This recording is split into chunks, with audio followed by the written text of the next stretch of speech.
Hi, everybody. Thank you for joining us today on our purchase order management software. This is Mike Leahy talking, and Bart Fannin is going to be doing the majority of the presenting today. For those of you who may not be familiar with our company, well, first we can all shake hands over the phone. This is Mike Leahy, Bart Fannin.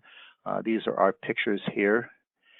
And for those of you who may be new to our company, you can see in this profile we've been in business forever. We've worked with the Macola software forever. We started off as a reseller. We're Macola experts. We specialize in working with manufacturers and distributors. We're based in Cincinnati, Ohio. And one of the things that we do really well that brings us together today is we develop software that makes your standard Macola software much easier to use. And I should mention at the beginning here, the software we're looking at today is a joint venture between our company and a company called Microfuse. For those of you who are familiar with Scott Geiler, that's a company that he owns, and we're joint venturing on this. Just to be clear on the software, but it still fits into software that makes your Macola software much easier to use. Okay, what is the Pulse purchase order management software?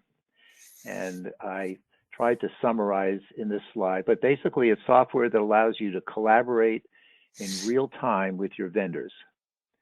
And that means that using the web portal, your vendor will get their purchase orders through the portal. They'll respond, they'll confirm, they'll set the due dates or confirm the due dates or change the due dates, any kind of technical documents, all the correspondence. And the idea is that everything is going through the portal. And since it integrates directly with Macola, you can use it instantly. You can use it, the morning the software installed. It's all real time. It's web-based.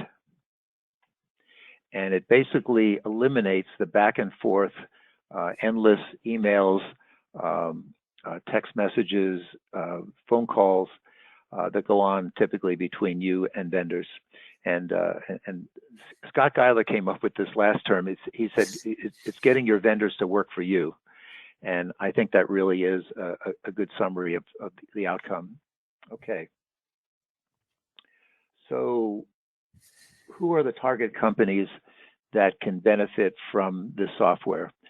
And they're companies with high volume purchases. I've seen companies with 200 and 300 items on a purchase order. All needs to be confirmed, all needs to be validated, different delivery dates and so on. And I also included here vendors, strategic vendors. And by strategic vendor, I'm meaning a vendor from whom you purchase items that are strategic to making your products and getting your products out the door without any interruptions. And then the second area that I wrote here was just companies that need to improve their vendor relationship, their vendor communications, and especially their vendor on-time deliveries. I think most everybody in the session today is using our Pulse dashboard software. And if you use the vendor performance function, you'll see that just any normal company with normal vendors, the percentage late is going to be, you're going to have the whole spectrum. You're going to have people who are sent it on time and even early. You're going to have people who don't seem to care and they just send it any old time. And that might be a good place to start to understand what your current vendor performance, what your current average on-time delivery is by vendor. This quote at the bottom, this is something that I've observed over the years. It's Monday morning and you have a big week, of manufacturing week, and you're depending on this really important delivery from this vendor that's supposed to come in the middle of the week. So somebody says, well, just call that vendor. Let's confirm, we haven't heard from them in a while. So you call up the vendor, and to your surprise, mortified surprise, they never got your purchase order. And here you are depending on this delivery, and this PO management software is designed to to help eliminate that. So you've probably all seen this before. This is the mantra of our Pulse dashboard and now the PO management software, that Macola has the data, but Pulse brings you the information. In other words, Macola has the raw data, but our Pulse products bring you the information from which you can make a better in real time, faster in real time, and better decisions. Okay, so enough on this PowerPoint. What I'm going to do now is I'm going to turn control over to Bart Fannin, and I'm going to make him the presenter, and then he is going to conduct the demonstration. Great. Okay, Bart? Okay, let me get my screen shared. Let me know once you can see the main I can picture. see your screen fine. Okay, sounds great. Everybody can hear me okay, hopefully.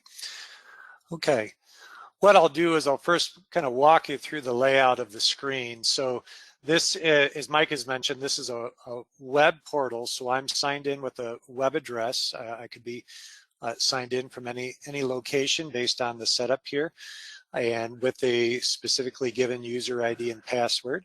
I can be signed in as what we would call the internal. In this example, I'm the internal buyer and my name is Carrie, but I could also be signed in as the vendor as well.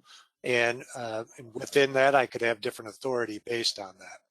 So based on the different sign-ins, it's all into the same portal. It's all based on the authority given. I'm able to come into my particular predefined home screen that based on my authority, I can change the layout to this in a number of ways. So mostly want to first show you what we've got here. These are referring to as hub groups. So we've got one that I've titled purchasing. And I've got another that's specific to me. These are items that are specific to Carrie that are listed down here before. Notice with my username before all of the items. Then I've got some other items I've decided to put over here on the right for information as well. And I thought I can create and change as many of these as I would like. So for example, I've got these for Carrie. I could have another one for buyer Richard. So for example, if I had one for buyer Richard, maybe I'm covering for Richard this week, and I would just have that hub group possibly below this on the screen if I chose to do that.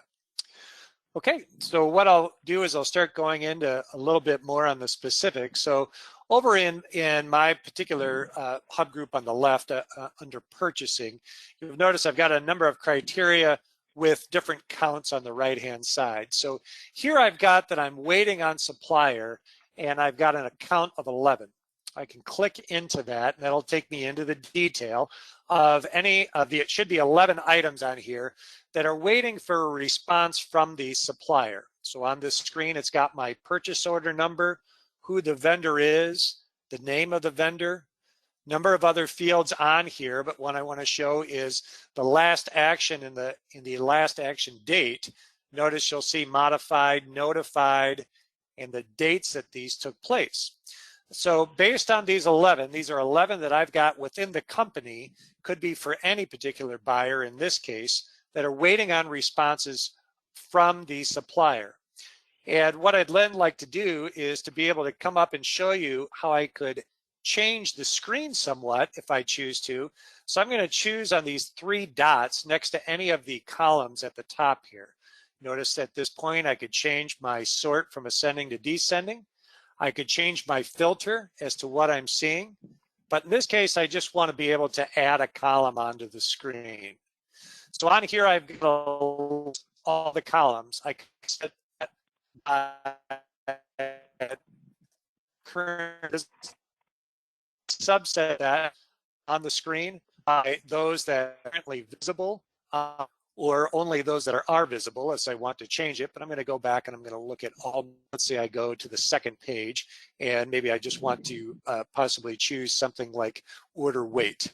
So up here and I'm going to type in under label order, and it's going to come down with any of the 4 columns that are available to me that start with that, and I'm going to choose weight. On here it lets me select it. I add it onto my choices, and you'll notice even before I back out of here, it's already added order weight onto the screen for me here at this case. Okay, Then let's say I want to come over and I just want to work with a particular vendor. So I'm going to type in the beginning of their name, and I can find any matching choice based on this. And I'm going to select the company that I want to work with here in this case. And in this case, I'm waiting. We've got two that have been notified that we're waiting on. And I'm going to go into the second purchase order here, number 24-00. On here, I'm actually able to see the actual purchase order. Up here at the top, I've got my basic company information, who we are and who they are. Down below, notice it's again in this example, myself as the buyer, any of the other shipping type information, any of the terms that are available. And then if I keep scrolling down to the bottom, I've got what the actual line items are for the purchase order listed right here on the screen. Now in this example, as I mentioned, if I come up to history, I can see that this particular vendor was notified, and they were notified on April 26th. Actually waited for them to sign in and to be able to then view this purchase order, and they can at that point either modify it or they could approve the purchase order. At any time then, I could add any documentation, or the vendor can as well, and we can add notes here at any time. So let's say I've decided to come down and I want to make a change to this particular purchase order. I could come down and either myself or the vendor possibly wants to change the cost on one of the line items. I change this from $15 to $16. Click Save here. Back up at the top, what I then want to show you is I'm going to expand again the history option. And notice on here now, it showed that I modified this and on what date it took place. If I want to see, well, what specifically was modified, I can just expand that open again. It's showing that my old value for this cost was $15 and my new value is $16. I could then add a note saying I changed the cost. Let me and know Bart, this is Mike. While you're doing this, I want to emphasize to everybody that that change from $15 to $16, that change was also immediately updated into Macola. Yes, thank you. This is real time into Macola, whether the vendor changed it or whether your buyer changed it. Now, somebody would say, well, I don't want the vendor changing dates. It's possible that you can not give the authority to the vendors to make those kind of changes, and they'll just send it to you in a text message or a note. But the point being that this is a two-way communication being updated real time into Macola. Yes, thank you. Okay. So on here now, at this point, again, if I was either the customer or the vendor, I could hide these as much as I would like to show. But if I wanted to print this, it's going to make a PDF copy of this that I could print out or I could save.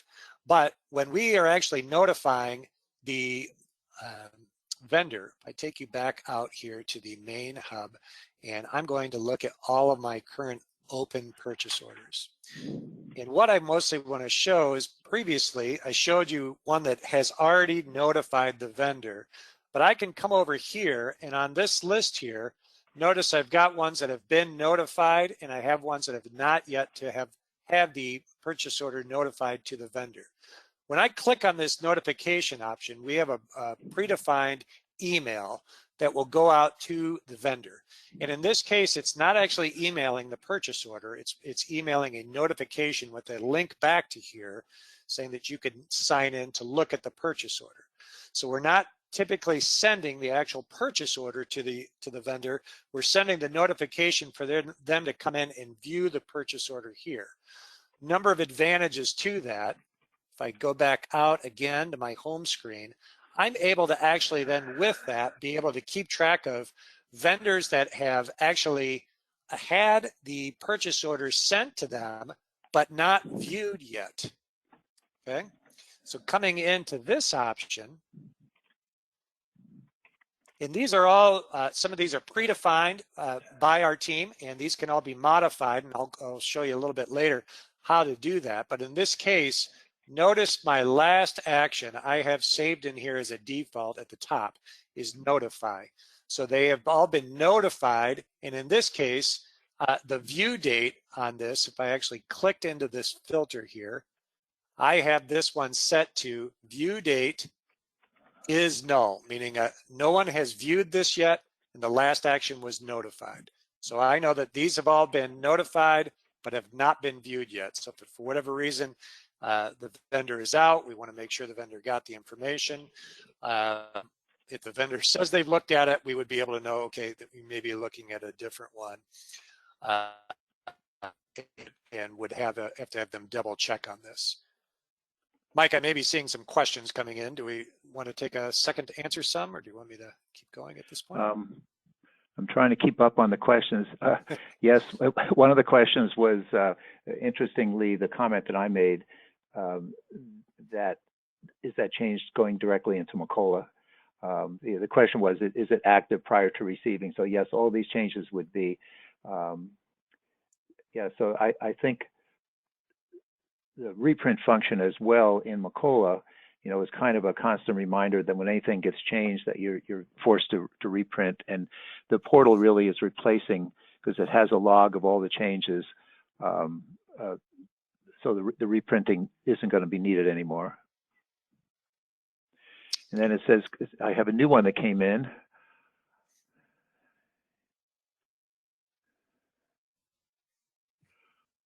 I think the question, if I'm understanding it right, was, can I see purchase orders that have not yet been viewed by the vendor? And why don't you clarify that again, Bart? Yeah. So again, we'll, depending on the timing of the question. So down here, I've got notified but not viewed was the last one that I was in. So maybe good timing on the question on it. And so these are, I know that I have done all my part as the buyer or the internal employee at this point to notify the vendor that this purchase order is ready to be viewed. But in this particular screen, I can see those vendors that have been told, in this case, 7 vendors have been told the purchase order is ready to view, but they have not viewed it as of today. Okay. Yeah, Bart, another good question just came in, and that is, let's say that I have the same item. I'm running out of this item unexpectedly, and I know I have multiple purchase orders, maybe even from different vendors for that same item. How can I search, rather than search by purchase order number, can I search for by item? And I think the answer to that is you just simply add to the grid that you were just showing a second ago. You can add the item number to the grid, just like you would in dashboard. That's correct. So if I come in, let's just come into this one. This is the full open purchase orders on here, and I would be able to come up to the column chooser here, and we'll see if we can. There's quite a few items on here, so it'll depend on if I've got the full spelling on it. But I could be able to find any of those on here that might be item number related. Now I've got quite a few columns, but just so you know that it can be added onto this screen, and then I could filter by that particular item number once it's added onto here. Okay, that answers the question. Yep, I'm caught up on questions. Thank you. Okay, yeah, these are good questions coming in. Feel free. I always want to encourage, if you're having the question, there's a good chance 2 or 3 others may have the same questions. And anybody that's asked one, feel free to ask a follow-up question as well. Okay. All right, so let's go down to, again, on our back to, each time I'm wanting to come back, I'm just clicking up on the top left. This always takes me back to my main hub here if I ever get in a couple of levels and I want to come back and not change or do anything different. This is a nice, easy way to get me back to where I am. Okay, so in this case, I want to be able to then let's look at particular items that, in this case, Carrie has approved. And there's just one item that it's showing on here. I just want to show you again the default. Specifically, if this is myself, I've defaulted in my user, and I've defaulted into the last action is approved, and these are showing all the items that I have currently approved on this. So if I click on this particular one, I want to come down here and I want to just show you the history on it. And in this example, I want to show you that the actual vendor modified in this case. So the supplier modified this twice on April 26. And if I look at the most recent modification, some new promise dates were put in this case. Okay. If I scroll down to the bottom, that should match all the promise dates that I see on here. But the history is helping draw attention to specifically what did the vendor change in this case. Now, I would then have the option to be able to approve that up here. And in this case, I already did approve this on April 26th then as well, after viewing the item myself. And so this this modification that the vendor made has then been approved in this example.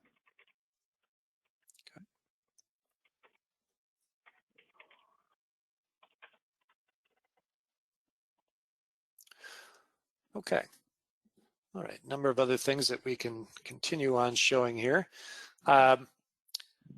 Couple of things that I want to be able to show you is I've got also on here, I could show deliveries over on the right-hand side. And I've got deliveries for this week, 1 to 2 weeks out, 60 to 90 days, 30 to 60 days. And I mostly just want to show you the user-defined ability of these. So we're going to have predefined for you some of these, but let's say it's not the criteria that you want. I just really want to show you that, you know, how relatively easy it is to make the criteria that you want on here. So we showed you before, I can save and to narrow down, for example, we showed you buyers that were Carrie, that were myself. And let's say I want to see buyers for Richard, I gave as another example, and I can save those searches. In this case, I want to be able to show items that are 1 to 2 weeks out. So I've got on here, I've clicked on my relative dates tab here at the top, or button I should say, and the filter where it says add filter, I already have predefined in here a promise date that's greater than today with a difference of 7 days, and a promise date that is less than today with a difference of 14 days. So this is a number of ways that I can be able to search by anything. In this case, it's promise date. So I can see those that are promised and not yet shipped and may be late, or I could see what's going to be due in the pipeline over the next couple weeks or months as well. The point here on this is to show you how you can define. I could come in and I add another level, or I could change what the from and through is on here at any time, and I can save this as a choice to be able to view with. Okay, am I seeing some more questions, Mike? No, I think the questions have stopped right now. Okay. No, I think there is one more here that, but I'll go ahead. I don't think it's one. Yeah, I'll just go ahead and answer this. I'll answer this myself. Okay, no problem.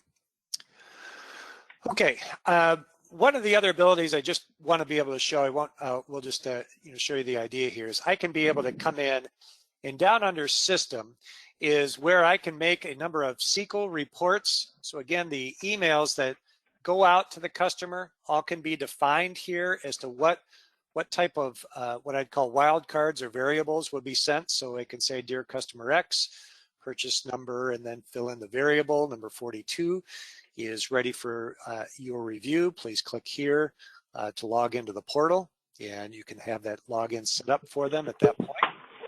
I can make a number of other saved searches at this point. This is similar to what I have on the screen, and a number of other hub groups as well. So the hub groups are all the groups that I have here. Again, if I wanted to create a new one or copy down any one of these, I can do that at this point.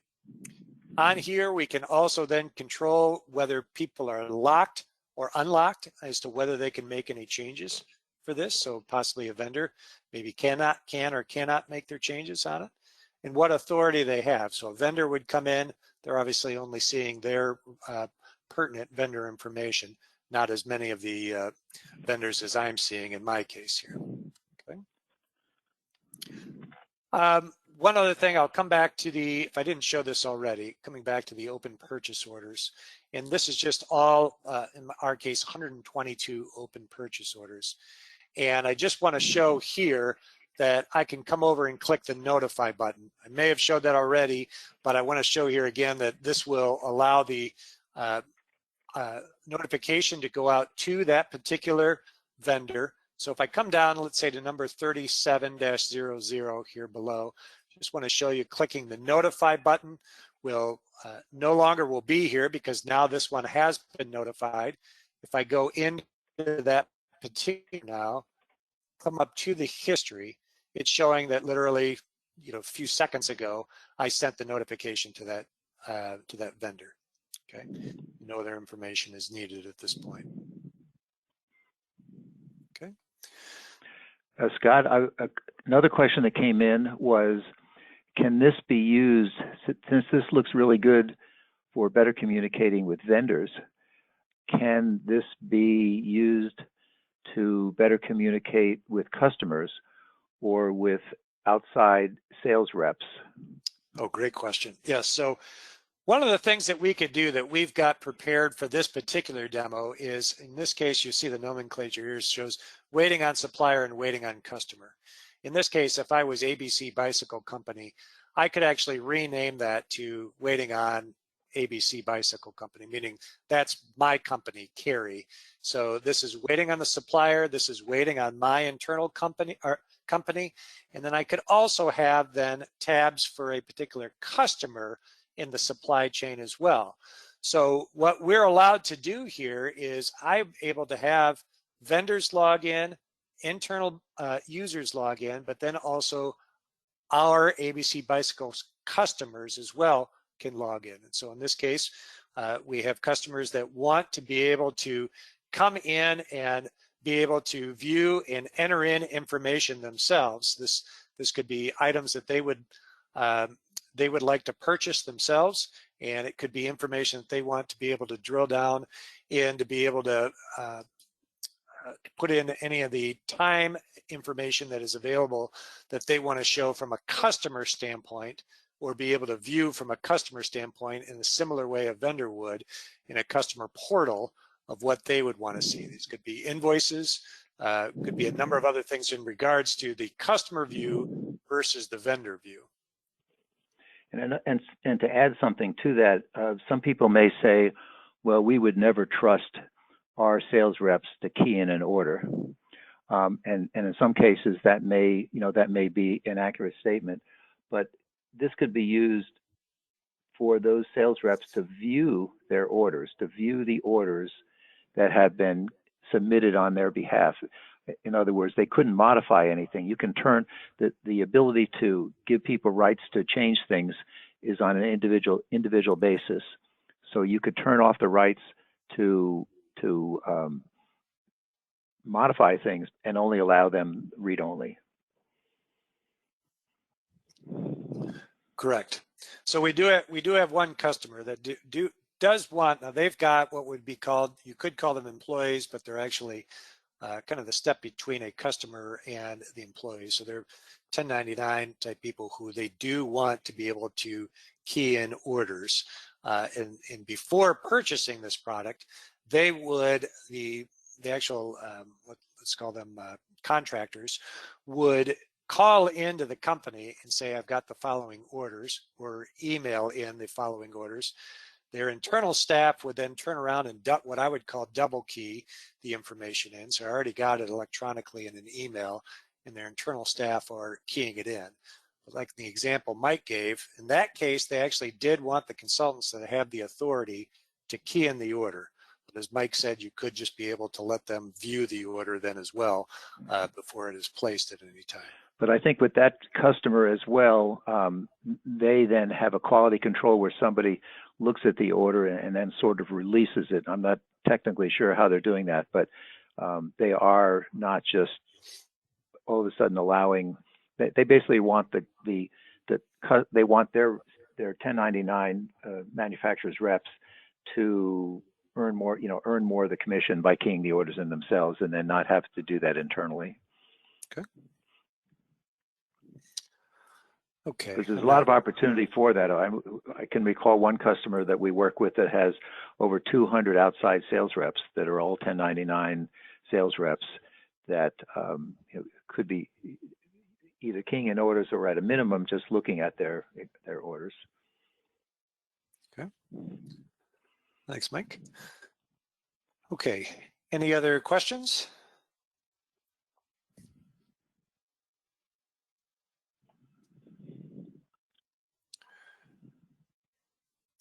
What I think while we're looking for any of the other questions that may come up, feel free to type some in. I just wanted to show you this is, this is all real going against, as Mike said, it would go against a Macola database. This is going against our Macola database. So just wanted to show you the speed of this as well. It obviously all depends on the internet connection that you have available, but very quick, very real time, and how I'm able to navigate through here and access any of the information. And I can do this from any location. So the location that I'm at, our server is actually in another location physically where I am, and I can connect in and update this as well.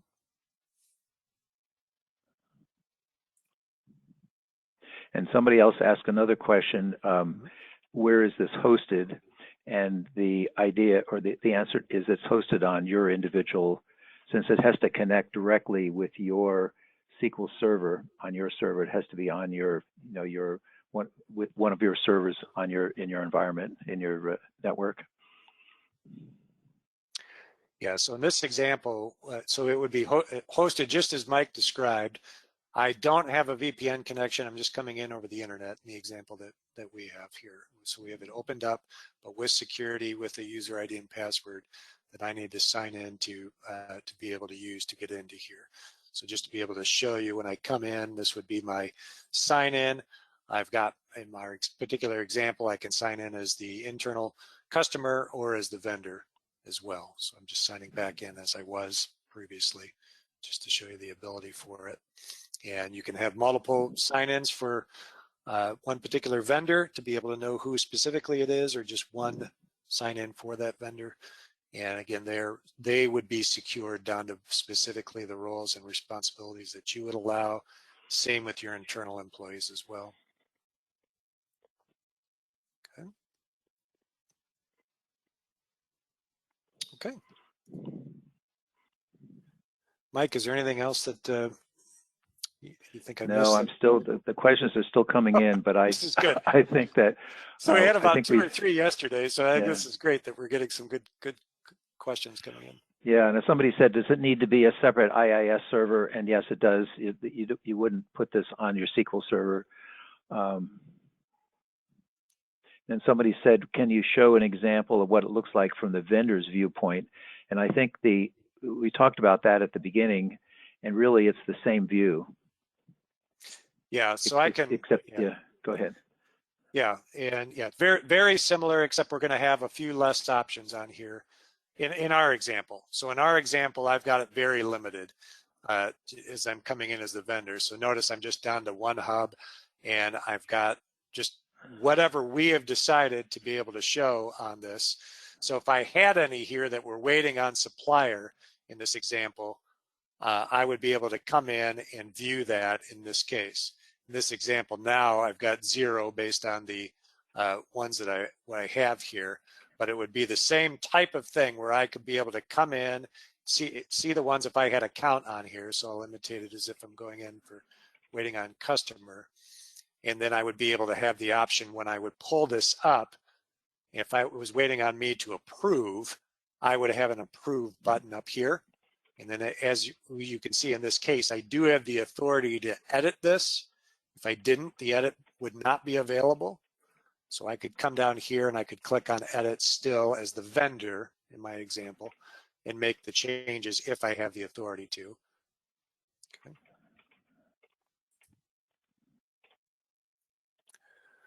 Or I can also come in and add a note at any time. And then that would be notifying back to the customer that I put this in as well. So if you remember, just to say, well, how do we know about the notes? If I come back in and as the customer, I did have a particular option on here, notes for the supplier to read, which would be 5. Okay, so for whatever reason I was on the phone with them, or I just want them to know I've got this narrowed down, price is increased to $350 in this example. Okay, change the cost, let me know if you approve. It can be any other type of information or questions that you'd like to have, and we would encourage a back and forth to it if necessary in these cases. Okay, notice on here too, it lets me know whether those notes have been read or not. In this case, I have it specifically narrowed down to those that have not been read.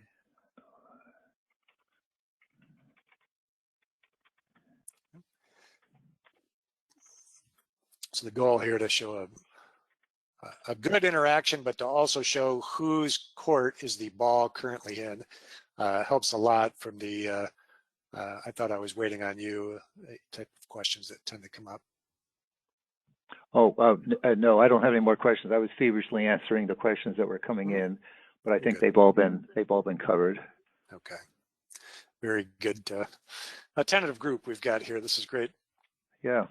Well, thanks everybody for the questions. And one thing that we may say is that if this looks attractive to you, maybe you're representing your company today, but if you want to have another demonstration of this privately for your team, please give us a call. This has been recorded, so this will be out on YouTube or our website, or at a minimum, go to webinar, very shortly. But the invitation is open to discuss this with your team, or share this with your team.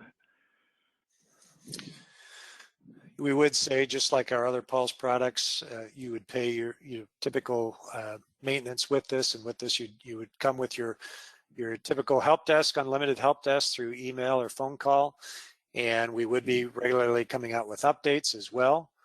In a lot of cases, we try not to have the need for modifications. So just like the rest of the Pulse products, this is all very user driven. So a lot of times we want to hear your feedback as we add new feature functionality, but we do have regular programmers programming this on staff. So in the event that something specific is needed to be done for you, that could be an option as well. Mike, do you want to discuss the implementation time for this, including training? It really is very minimal. It's just a matter of setting up the vendors. Somebody had asked a very good question. What's the incentive for your vendors to use this program? And I guess it's probably the normal kind of things. You're going to retain them as a vendor, or retain them as your primary vendor, or it may be just a sort of the threat, so to speak, that we're trying to improve our on-time delivery, and they have to do their share, and to continue doing business with you, they have to adopt this. But the implementation time is very short. The setup, and as Bart said, you do with all of our products, we have unlimited phone support, unlimited training, unlimited retraining. Someone asked about, do we offer training in Chinese? It wasn't really that question, but the answer would probably be they would have to speak English. But how do we handle vendor training in China? I think that the real answer, it really has to be, because it's so simple to use and set up, that your staff, your people that are interfacing with your Chinese vendors would have to be doing that.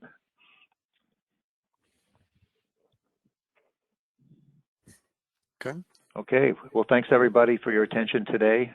Again, this is Mike Leahy, and Bart Fannin gave a great presentation, and I've tried to keep up on the questions. Usually Bart is the one who's answering the questions. Today he reversed the role on me. So yeah, we appreciate. You guys did well flooding Mike with questions. Yeah, we had a good turnout today. And again, if you want to look at this with your team, please give us a call. And for those of you who are using our dashboard product or any of our products right now, I think every single person here is, and we sure appreciate that, and appreciate your ongoing support of our business, or ongoing support of our products. So have a great rest of the week, and hope to talk to you very soon. Thanks. Bye-bye. Thanks, everyone.